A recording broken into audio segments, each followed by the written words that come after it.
A 2015 article by Forbes magazine found that of all the successful people in the world, there's one common denominator. All your CEOs and top of industry people, there's one common denominator between all of them, and that is the quality of resilience. It seems like everybody who makes it to the top seems to have this amazing quality of resistance. And one of the reasons why I think that probably is that way is because up at the top, it's really competitive and it's lonely and it's challenging. It's a never-ending obstacles and challenges just get thrown at you all day long with whatever industry that you're in. And it probably feels like there's a new challenge every single day. And it almost feels probably like your way of life is actually just designed against you, or that the way of life is just working against you. And although we're not, CEOs, not all of us, at least are CEOs or top-end executives, I think that we can relate to this feeling.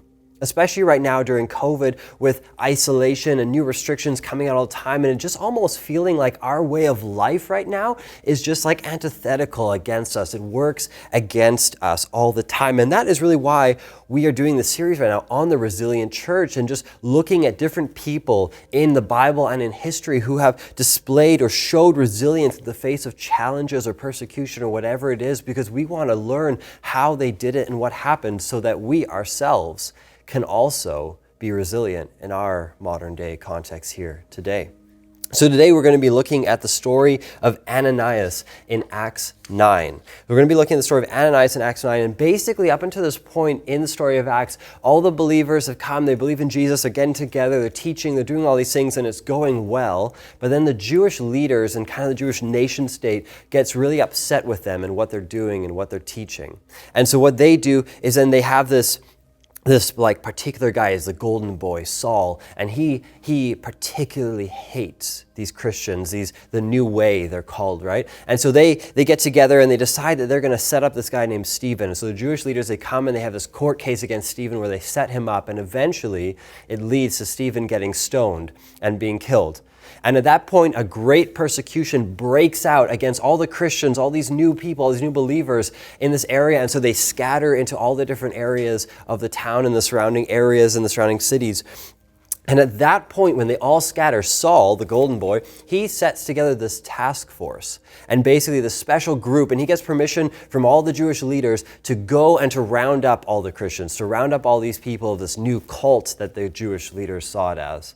And so he is on the road with his bodyguards and a special task force, and they're traveling from one town to the other when Jesus actually meets with Saul. And if you've read the story of Acts, you might know that Jesus comes in this giant flash of light, and he meets Saul, and Saul goes, who are you? And then Jesus goes, Saul, why are you persecuting me? And he goes, I'm Jesus. And then he says, you're going to go to the city, and you're going to wait for further instruction. And then after that, all his bodyguards and his people, they're all amazed at what this flash of light and everything they just saw and heard. And Saul is blind. He's blinded by the light. And now he has to go for 3 days. He waits in this city blind, and he prays and he fasts and he does all this stuff, but he's blind and he can't see, and he's waiting for instruction. And at the same time, God speaks to this man named Ananias in that same city. And that's where we're going to be picking up from today. We're going to be reading Acts 9, starting from verse 10. So in Damascus, that's the city, there was a disciple named Ananias. The Lord called him in a vision. He said, Ananias. Yes, Lord, Ananias answered him. The Lord told him, go to the house of Judas on Straight Street. It's a great name for a street, Straight Street. And ask him for a man named from Tarsus named Saul, for he is praying. In a vision, he has seen a man named Ananias come and place his hands on him to restore his sight. Lord, Ananias answered, I have heard many reports about this man from all the harm that he has done for your holy people in Jerusalem. So Ananias is saying, God, I know about this guy. He's a bad dude. Why are you sending me to him? And he has come here, he continues to say, and he has come here with authority from the chief priest to arrest all who call on your name.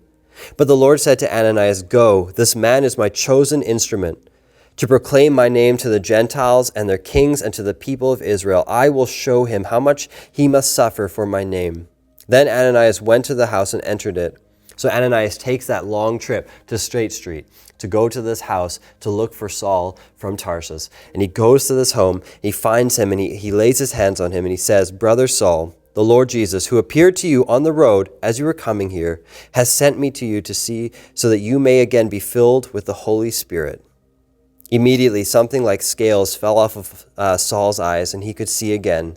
He got up and he was baptized. See, every story that we picked for this series, the Resilient Church series, every story, like we have so many options to pick from the Bible and from history, so we had to be incredibly particular with every single one that we picked. And so we had to choose Ananias and Saul over a whole list of other stories, but we made the decision to choose this story because in this story there are three key points that are all related to resilience that are absolutely vital and crucial for us so that we can be a resilient church. The three key points that we can find in the story in Acts 9 is God's plan, God's power, and God's potential. We can see in the story God's plan, God's power, and God's potential.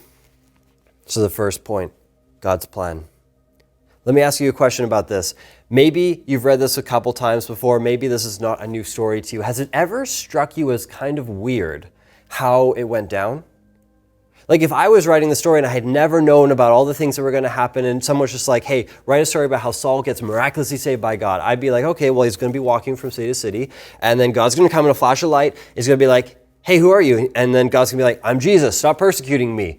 Huzzah! And then he'll be saved. And that would be it. But when you read this story, it's like, hey, he reveals himself in a flash of light. He says, I'm Jesus, stop persecuting me. And he goes, and now you're blind. And now you're going to get led by hand to the city. And then you're going to wait for 3 days and fast and pray. And then some random guy that you don't know is going to come to you and he's going to lay his hands on you and he's going to pray for you, even though he's really scared to do it. And then you're finally going to have your eyesight back and then you're going to receive the Spirit and be baptized and then you're going to be saved. Like it's kind of like this complicated roundabout story. And it never struck me as that weird until I kind of sat with it for a little bit longer. I never questioned it. And now I sit and think about it. It's like, why did it happen that way?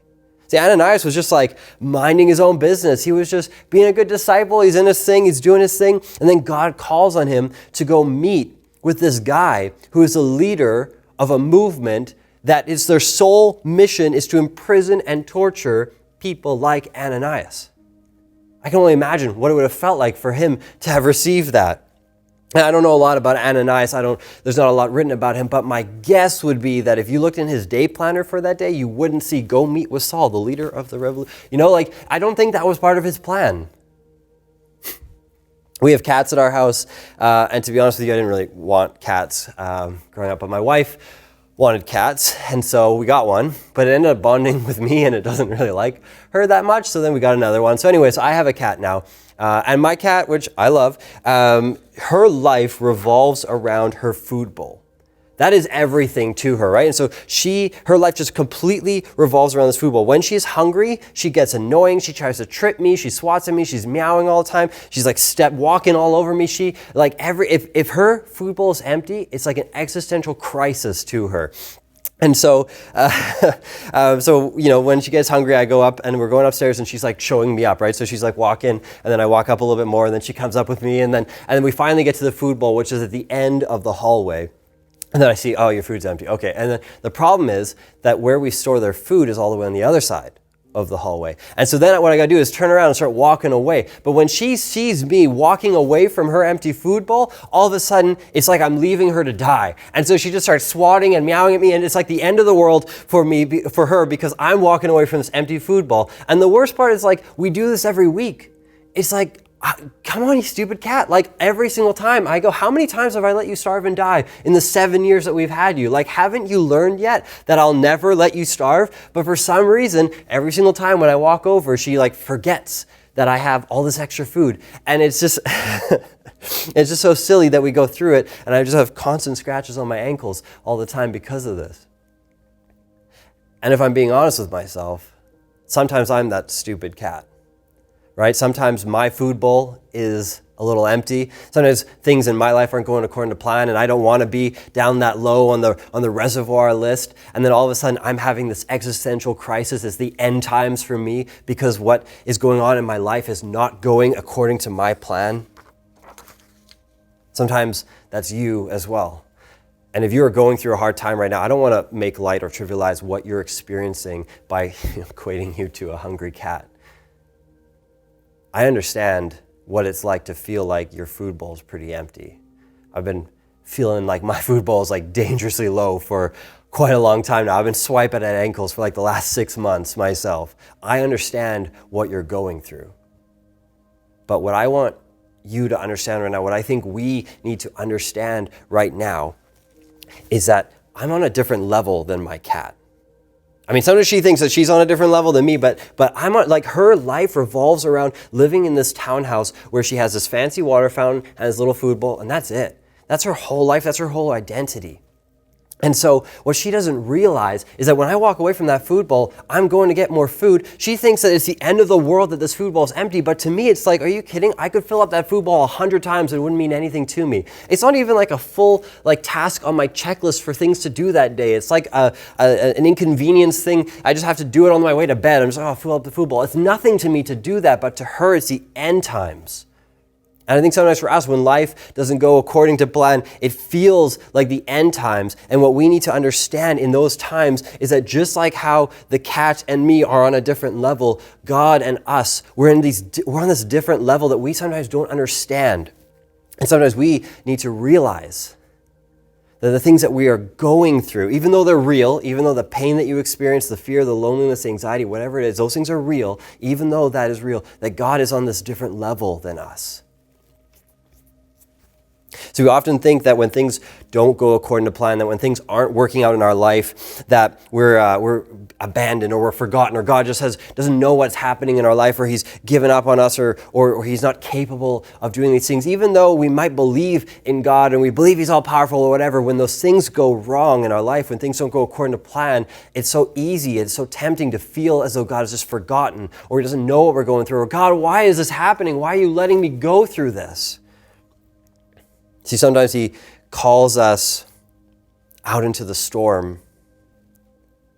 Sometimes he calls us to go in and do things, or calls us out into a place in life that is not actually according to our plan. And when we go through those things, we feel alone or vulnerable, or like calamity is just one street away, right? We're just walking down that long road and it feels like, man, the end is coming up, and we feel that pressure, that anxiety, whatever it is.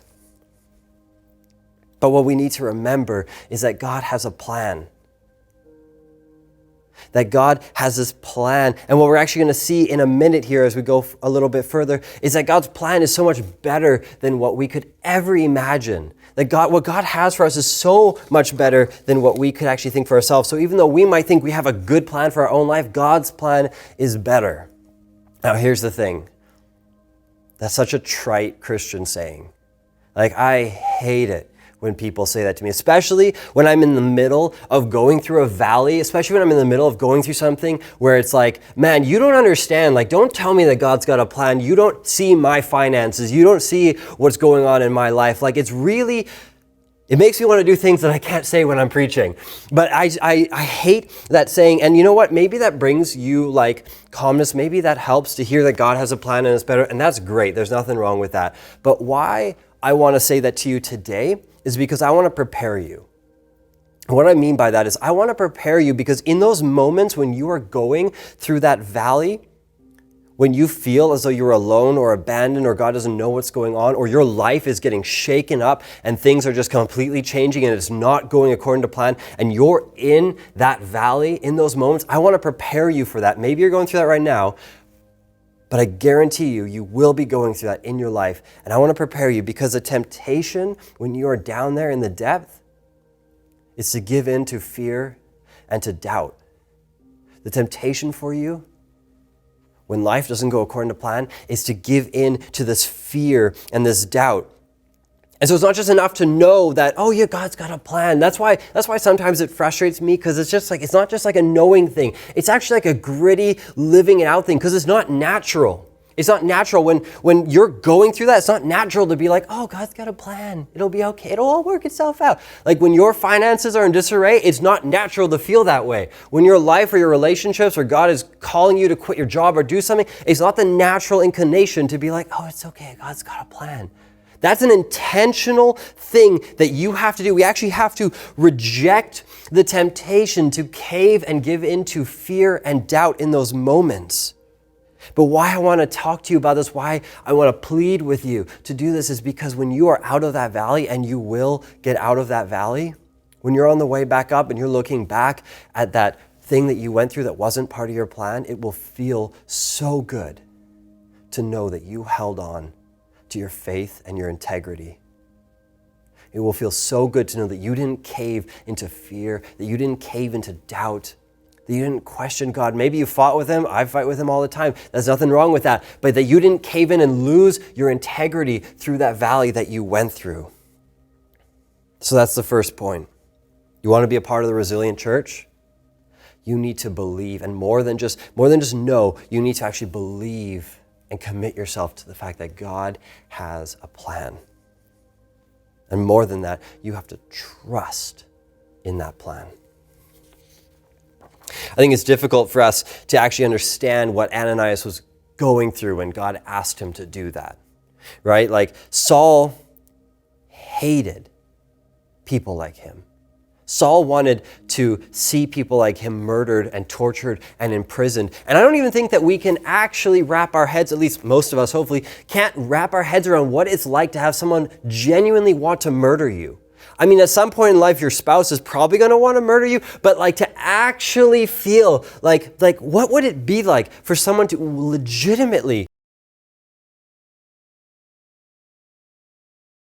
conceptualize a comparable example of what it would be like for somebody in our modern times here today to have a comparable call. And the closest thing I could get to would be if God was like, hey, Craig, I want you to go fly to the Middle East, and I want you to go meet with like Osama bin Laden or Saddam Hussein or somebody like that. Go meet with him and all his bodyguards and his army and go talk to him about Jesus. Even though he hates North Americans, even though he hates your faith, all that stuff, like go all the way. And you know what? I can't even wrap my head around it. And I think part of that is because I can't even imagine myself being that faithful. If I'm honest with myself, I can't imagine doing that. And on top of this, for poor little Ananias was nobody. It's not like a boss battle, right? It's not like Ananias was a leader of the Christians and then Saul was a leader of the anti-Christians and they were like, all right, we're going to grab our boys and we're going to meet him on Straight Street. It wasn't like that. It was this guy, this faithful disciple just minding his own business. And then Saul, who's got the backing of the entire Jewish regime and is coming with his boys and he's got his bodyguards and his special task force. And little Ananias has to go to him who wants to kill him. See, the second point today is God's power, right? Trusting that God has power. And oftentimes what we do with this verse, what people do when they preach on it, is they go, listen, look at Saul. Look at this guy who's so against Christians, and then he was saved by Jesus miraculously, and God's got the power to save anybody, and don't give up. Even if there's a situation or there's a person who you don't think could be saved, God can save anybody. And that is 100% true. 100% true. And as I'm preaching to you here today, maybe what you're listening to this and I'm going, God's power, right? And you're going, oh, easy one, right? And you're probably the one who's actually taking notes. And so you're writing down, oh, God's power, yep, easy check mark, so tweetable, oh, that's great, or whatever. And so you're listening to this and it's like, oh yeah, you totally agree, right? Yeah, God's got the power. God can save anybody. It's so good. But when God calls on you, when God calls on you to go talk to that person, or when God calls on you to go lead that thing, or when God calls on you to go get involved in that thing, all of a sudden this laundry list of inadequacies pop up in the back of your head. And all of a sudden you've got these thoughts that are popping up and going, yeah, but they'll never listen to you because you're this kind of a person, or you're only this old, or they'll never, you can't speak to that because, I could never speak to that person. I don't know what I would say. I don't know enough about the Bible. I'm not really living that way. And so it'd be inappropriate of me to go call him out on that, or whatever it is, right? You got this list of little inadequacies that pop up for you. And see, the challenge for you, if you're that kind of person right now that I'm talking to, the challenge for you isn't believing in God's power. It's believing in God's power in you. The challenge for you here as you hear this isn't actually believing that, oh yeah, there is a God that's powerful, right? That a resilient church doesn't just believe that there's some powerful God around them. A resilient church believes that there's a powerful God in them. Ananias was called to step out in a scary way. It was risky to go and to pray and meet with this guy, Saul. This was probably not according to his plan. This was a risky thing that he got called to do. Why? Because God uses us. Why was it part of God's plan to bring Ananias into the story? Because God uses his church, us, for his mission to reach the world. You are part of God's plan to reach the world. You are part of God's plan to share his glory and his light with everybody in this world. So a resilient church doesn't just believe that there's a God that's powerful around them, working around them. A resilient church believes that there's a God who is powerful, working in them. Last point, God's potential. If you're a kid watching this, you got no idea how good you got it. Because back in my era, back in my day, if you did something wrong, you were getting a whooping. And you know what? Things were actually probably a bit better for me than they were for the people before me. So there's a whole string of generations that when they did something wrong, they would get a whooping. And there are still some kids who get that nowadays, but definitely not as many. And so I grew up in a South African household. So my parents actually took that to the next level, because physical whoopings, like physical punishment, physical torture only gets you so much. And my parents figured out that psychological torture, there's no limit to that, right? And so what would happen if I did something wrong, if I broke whatever a rule or didn't do my chores or whatever it was, if I was due for a whooping, if I was due to get spanked, what they would do is they'd take all these different kitchen utensils and they'd line them up on the counter. And then they call me and I have to walk down from my hallway and I come into the kitchen, and then what I'd do is I'd have to pick which utensil would be used to spank me. And so I had this trade-off, right? It was like a sliding scale. Over here I had like a whisk. And if I chose that, I get 10 spanks. So in the middle, there'd be like a spatula, and that was 5. Or, I could go for the rolling pin and just do the one bad boy and just get it done with, right? And so that was what I grew up with. Those were my whoopings. And so I remember, I don't remember the pain of being spanked as a kid, but I remember walking down those hallways. I remember the feeling as I was walking in with every door that I passed leading up to the kitchen, knowing what was coming for me. I remember that feeling. The blood starts going and the heart's pumping and the hairs are sticking up. And I remember playing out in my mind every single conceivable scenario that I could imagine of how I'm going to, maybe I'll run away, or maybe I'll blame it on my brother, or okay, which one am I going to take? Well, maybe if I do some mathematical equations, I can actually figure out which one's going to be the least amount of punishment. And I remember that feeling of walking down the hallway on the way to my whoopings. I wonder what would have been going on in Ananias' head as he walked down those streets. I wonder if at every street that he passed, his blood started to race a little bit more. His heart was pumping just a little bit harder, the hairs on his head. And with every block that he passed, as he got closer and closer to Straight Street, as he got closer and closer to meeting with Saul, I wonder what was going through his head. I wonder if he was evaluating every different jail that he would be stuck in for the rest of his life, or every different way that he'd be killed, or every single situation that could go wrong for him.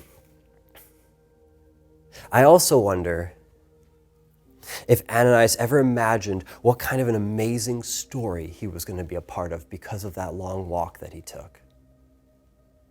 I wonder if Ananias realized that Saul was going to become Paul because of that long walk that he took, and that Paul was going to become the greatest contributor and evangelist of the Christian faith short of Jesus himself. That because of that long walk that Ananias took, that we'd have 13 more books of the Bible, and that because of that long walk that he took, that billions more people would come to know Jesus and have a deeper and more full understanding of God because of that long walk that Ananias took.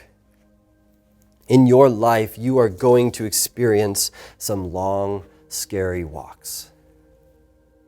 In your life, you are going to be taken on a different plan than what you have for yourself.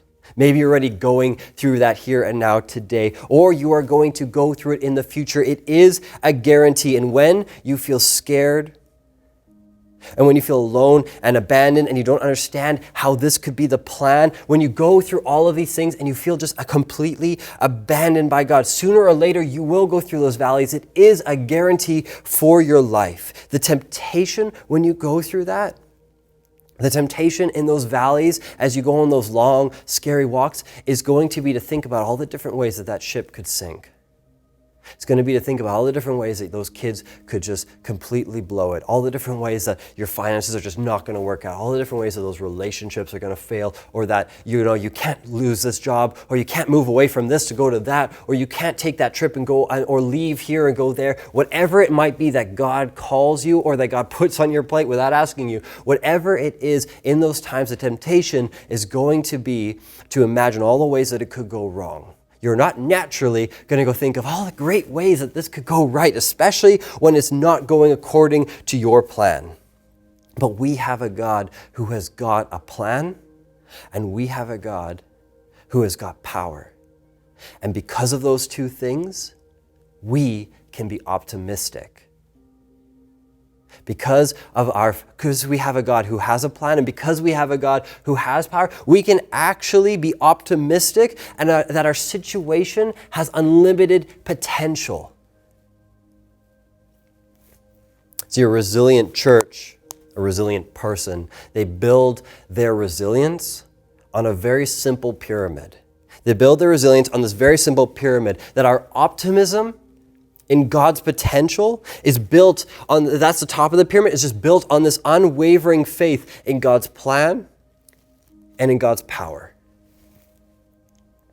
We build our resilience on that foundation that God's plan and God's power allows us to be optimistic for God's potential in our situation, in God's plan for our life.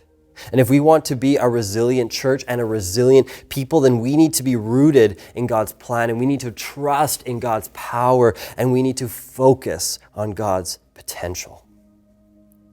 I want to end today with this verse written by Paul in the book of Ephesians, chapter 3.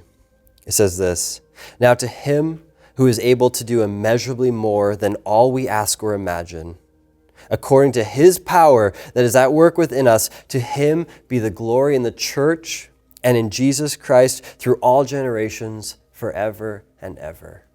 Amen." SouthRidge Church, everybody listening today, I want to encourage you.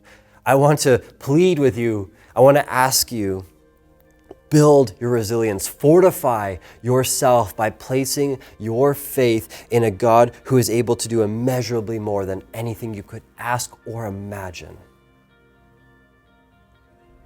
SouthRidge, as you go this week, my prayer for you is that you guys would step out into God's plan. You would embrace it, that you would resist that temptation. When you go through those valleys, when God brings you through those things, my prayer for you is that you would resist that temptation to focus in on the bad things, but instead turn your focus to the fact that we have a God who has a plan. We have a God who has power, and we have a God with unlimited potential. Have a great week, SouthRidge.